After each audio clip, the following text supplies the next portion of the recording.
Hello aspirants, स्वागत है आप सब लोगों का परचम क्लासेस में। आज की क्लास में देखिए हम 19 फरवरी से 24 फरवरी के करंट अफेयर्स कर रहे हैं जो जिसमें बैंकिंग और फाइनेंस की न्यूज़ होगी। ठीक है, तो देखते हैं इस हफ्ते क्या क्या रहा है इस सेशन में। एक और इम्पॉर्टेंट जानकारी आपको देना चाहूंगी, एसएससी जनरल अवेयरनेस का टारगेटेड 2024 का बैच आ चुका है हमारी ऐप पे, आप लोग एनरोल कर सकते हो, ये अवेलेबल है। ठीक है, इसकी सारी जानकारी आपको डिस्क्रिप्शन बॉक्स से मिल जाएगी। इसमें कंप्लीट जीए सेशन जैसे history, geography, polity, economy, static GK सब कुछ कवर हो रहा है। सब कुछ रिकॉर्डेड फॉर्मेट में आपको मिलेगा, यानी आप अपनी कन्वीनियंस अपनी वीडियोस को कितनी भी बार देख सकते हो। 1 साल की, 6 महीने की, इस तरीके की वैलिडिटी के साथ आपको ये कोर्स मिलते हैं। Previous year question paper, mock test practice साथ में आपको मिलेगा। ठीक है, तो देखते हैं आज की न्यूज क्या क्या है, देखते हैं।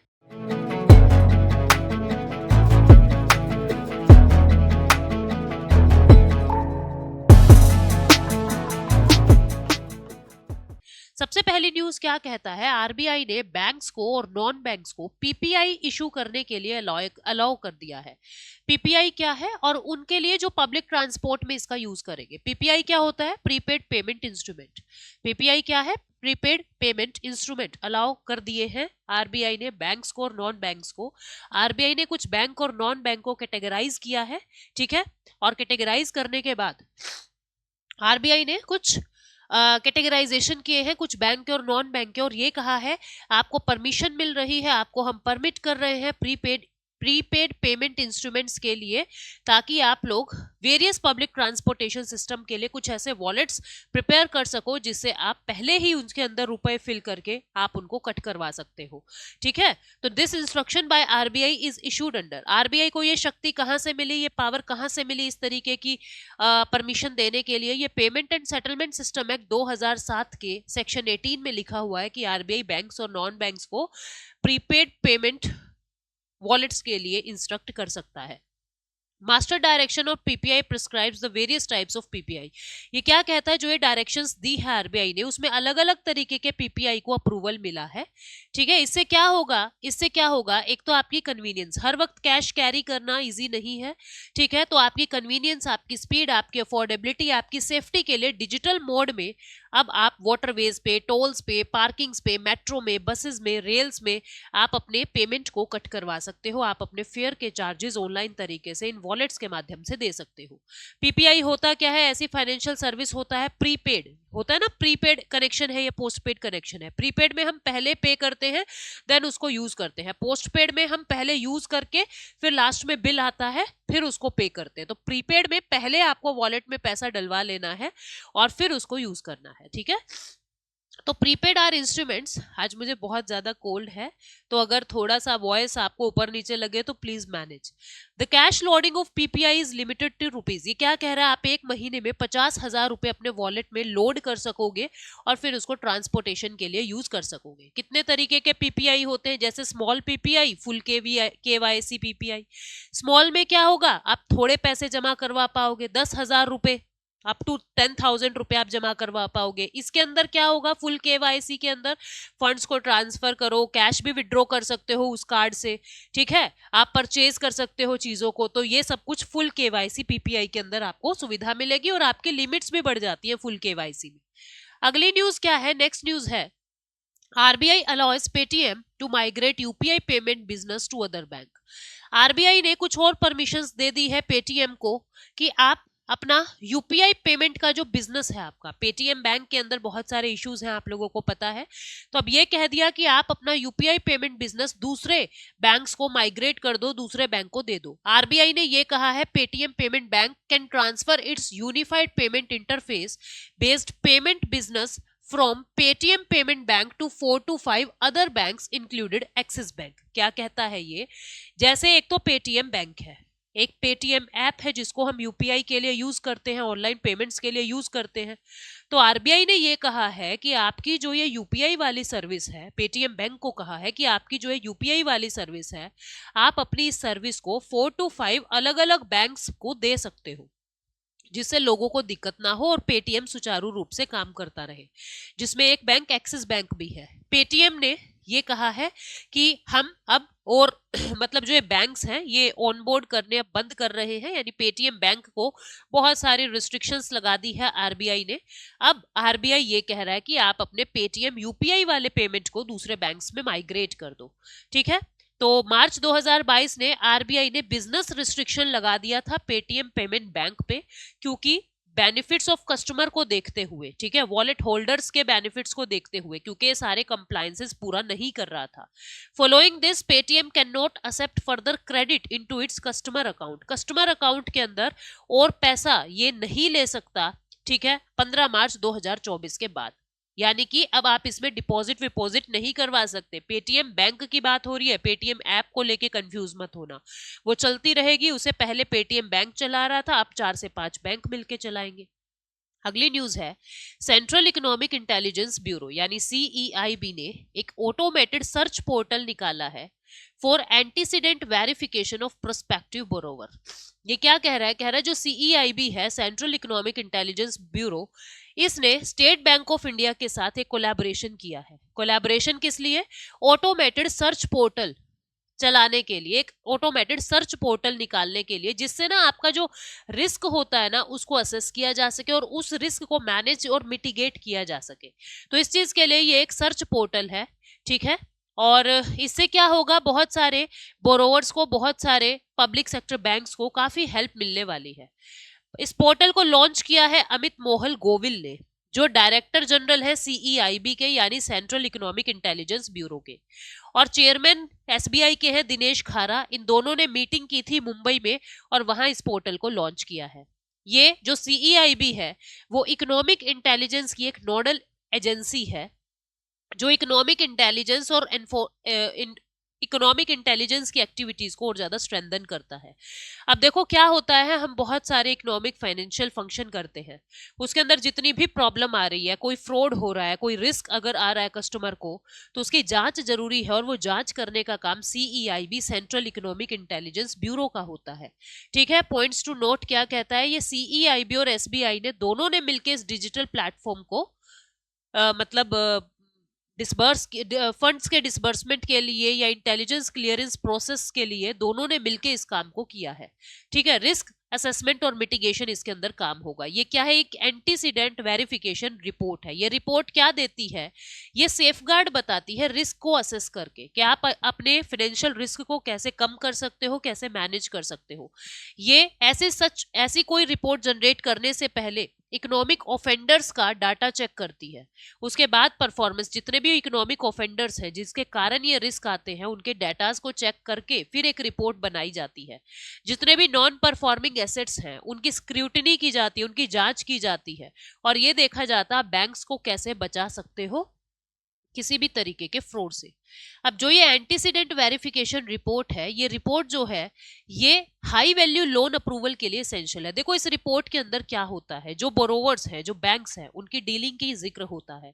जो बोरोवर्स होते हैं उनको बताया जाता है भाई इतना पैसा आपने लिया हुआ है, इतना नहीं ले सकते, ये कर सकते हो, ये नहीं। जो बड़े लोन्स होते हैं ना, उनके अप्रूवल के पहले इस रिपोर्ट को चेक किया जाता है। ठीक है, ये डाटा चेक पूरा इकोनॉमिक ऑफेंडर के डाटा चेक कि आप तो कोई ऑफेंडर नहीं हो, आपने तो कोई इकोनॉमिक फ्रॉड नहीं किया, जो लोन लेने आया है पहले उसको चेक किया जाता है। ठीक है, और ये पूरा डाटाबेस सीईआईबी ही मेंटेन करता है, यानी ये रिपोर्ट भी सीईआईबी ही बनाता है। ये लार्ज वैल्यू बैंक फ्रॉड्स के लिए भी जरूरी है। ठीक है, 50 करोड़ से ज्यादा का कोई भी अगर फ्रॉड हो रहा है तो सीईआईबी ही उसको हैंडल करेगा। इसमें क्या कहा गया है कि इसमें PSB public sector bank will now submit intelligence clearance request. जब कभी भी पब्लिक सेक्टर बैंक को ये लगेगा कि हमको एक क्लियरेंस चाहिए, हमको एक डाटा चेक चाहिए, तो वो एक रिक्वेस्ट डालेंगे, ठीक है, डेडिकेटेड ईमेल्स पे, और फिर उनकी कुछ दिनों के अंदर अंदर सारी प्रोसेसिंग हो जाएगी। ठीक है, तो ये पूरा दोनों का कोलैबोरेशन था, एसबीआई का और सीईआईबी का। अगला है Uber partners with ONDC to expand mobility offering in the Uber mobile app. Uber, आपको पता है उबर ओला वाला उबर, उबर ने ओएनडीसी क्या है, open network for digital commerce, इन दोनों ने मिलकर एक एमओयू साइन किया है ताकि मोबिलिटी को एक्सपेंड किया जा सके। उबर मोबाइल एप्लीकेशन जो है जिसके जरिए आप अपनी कैब बुक करते हो, उस मोबाइल एप्लीकेशन पे और ज्यादा मोबिलिटी को इनहेंस करने के लिए दोनों ने एक एमओयू साइन किया है। ये जो एमओयू साइन हुआ है ये बैंगलोर कर्नाटका में हुआ है। ठीक है, किस किस ने इसको अटेंड किया था वो जरूरी नहीं है। ओएनडीसी क्या है, ये department of promotion of industry and internal trade यानी भारत सरकार का जो ministry of commerce and industry है उसके डीपीआईआईटी के अंदर ओएनडीसी एक डिपार्टमेंट है। और उबर India service system private limited ये एक सब्सिडरी है, यूएस से बेस्ड यानी कैलिफोर्निया बेस्ड उबर टेक्नोलॉजी की एक सब्सिडरी है जिसका हेडक्वार्टर कैलिफोर्निया यूएसए में है। दोनों ने मिलकर मोबिलिटी को एक्सपैंड करने के लिए ऐप में कुछ और फंक्शन इंक्लूड किए हैं। अगली न्यूज है, गोवा और वर्ल्ड बैंक जो है वो एक blended finance facility climate resilience के लिए लॉन्च कर रहे हैं। गोवा गवर्नमेंट और वर्ल्ड बैंक दोनों मिलकर एक ऐसा फंड बना रहे हैं, ब्लेंडेड फंड, जिसके अंदर जो भी पैसा होगा उसको क्लाइमेट रेजिलिएंट के लिए यूज किया जाएगा, यानी क्लाइमेट जो खराब हो रहा है उसको बचाने के लिए या उसके ऑपरेशंस के लिए काम किया जाएगा। ठीक है, the initiatives aims to assess and mobilise concessional finance. अब कुछ ऐसे इन्वेस्टमेंट गोवा के अंदर होंगे, low carbon climate resilient investment Goa में होंगे।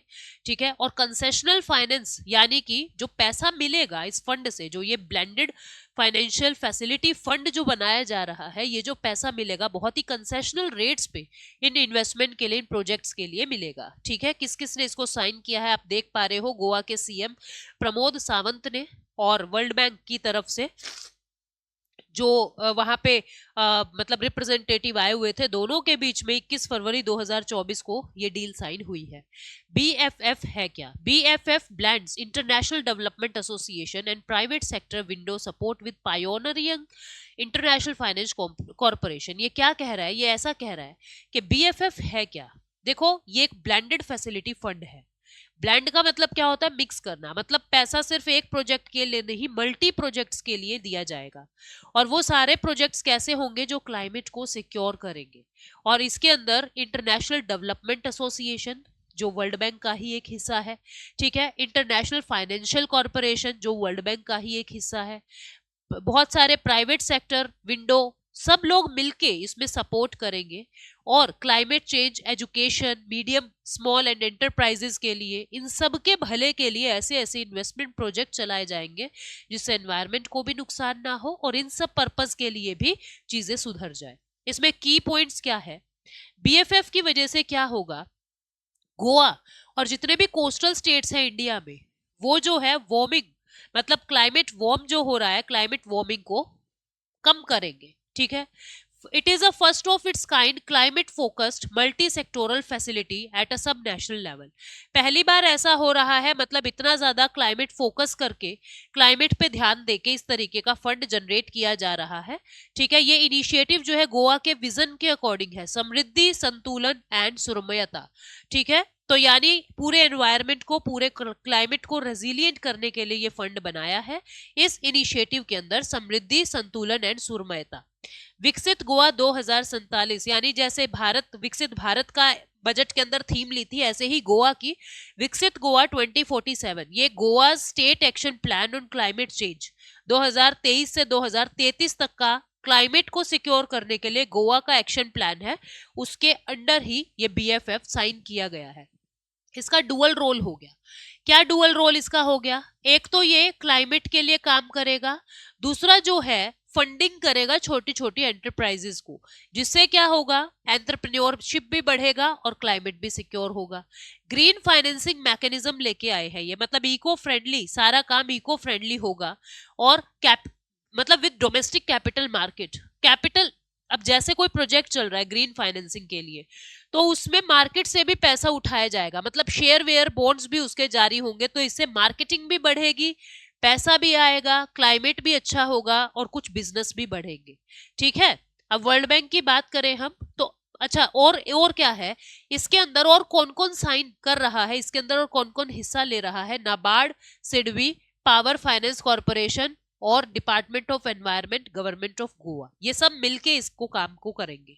वर्ल्ड बैंक की बात करें तो इसके प्रेसिडेंट है अजय बांगा, हेडक्वार्टर है वॉशिंगटन डीसी, यूएसए, ठीक है, और 1944 में ये एस्टेब्लिश हुआ है। नेक्स्ट न्यूज है, Paymart India partnered with 5 Indian banks to introduce India's first virtual ATM. Bharat का पहला वर्चुअल एटीएम पेमार्ट 5 बैंक के साथ मिलकर लॉन्च कर रहा है। ये 5 बैंक कौन कौन से हैं? IDBI bank, Indian bank, axis bank, Jammu and Kashmir bank and Karur Vysya bank. ये 5 बैंक मिलके विद पेमार्ट पेमार्ट के साथ ये 5 बैंक मिलके भारत का पहला वर्चुअल एटीएम कार्ड, जिसमें ना कोई कार्ड है, ना कोई कार्ड की मशीन है, ना कोई नंबर है, ना कोई सीवीवी है, कुछ नहीं है, वर्चुअली तरीके से आपकी पेमेंट्स होगी, उसको लॉन्च किया है पेमार्ट ने। पेमार्ट ने ये 5 बैंक के साथ तो कोलैबोरेशन कर लिया है, और भी 4 बैंकों के साथ कोलैबोरेशन किया है, ठीक है, जो आने वाले समय में काम आएंगे। जो ये वर्चुअल एटीएम है, ये काम कैसे करेगा?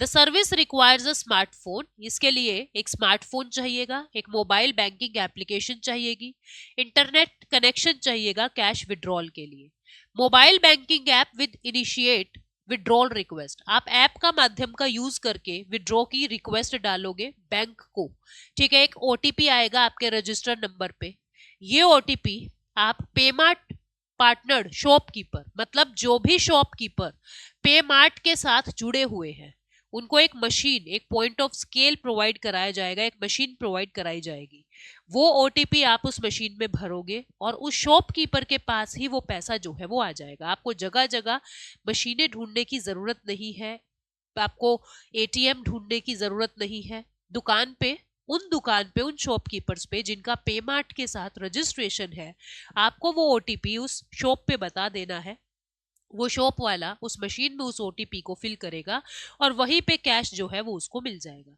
ठीक है। ये जो है, जो मर्चेंट्स होंगे वो कैसे लिंक करेंगे खुद को, इसके लिए www.vatm.in पे खुद को रजिस्टर करके। इसमें ट्रांजैक्शन की लिमिट कितनी है? मिनिमम विड्रॉल है 100 रुपीज का, आप मिनिमम 100 रुपीज निकाल सकते हो और मैक्सिमम 2000 रुपीज पर ट्रांजैक्शन आप निकाल सकते हो।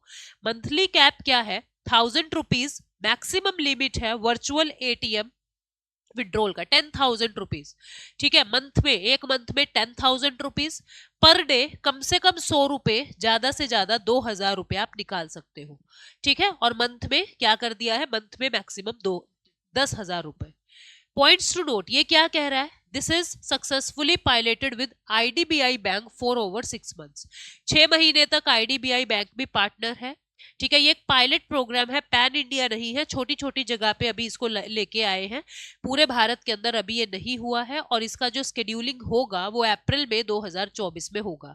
अभी ये कहाँ कहाँ पे आया है? सेलेक्टेड लोकेशन पे, चंडीगढ़ के अंदर, दिल्ली में, हैदराबाद में, चेन्नई में, मुंबई में, ठीक है। कॉमन सर्विस सेंटर के साथ कोलैबोरेट करके ये फर्दर 5 लाख लोकेशंस पे एक्सपैंड हो जाएगा। इससे बेनिफिट्स क्या होगा? आपको कोई डेबिट कार्ड नहीं रखना, आपको कोई ट्रेडिशनल एटीएम नहीं रखना, कोई यूपीआई नहीं, कुछ नहीं, आपको कुछ नहीं करना कैश विड्रॉल के लिए। एक ओटीपी, एक फोन और एक एप्लीकेशन।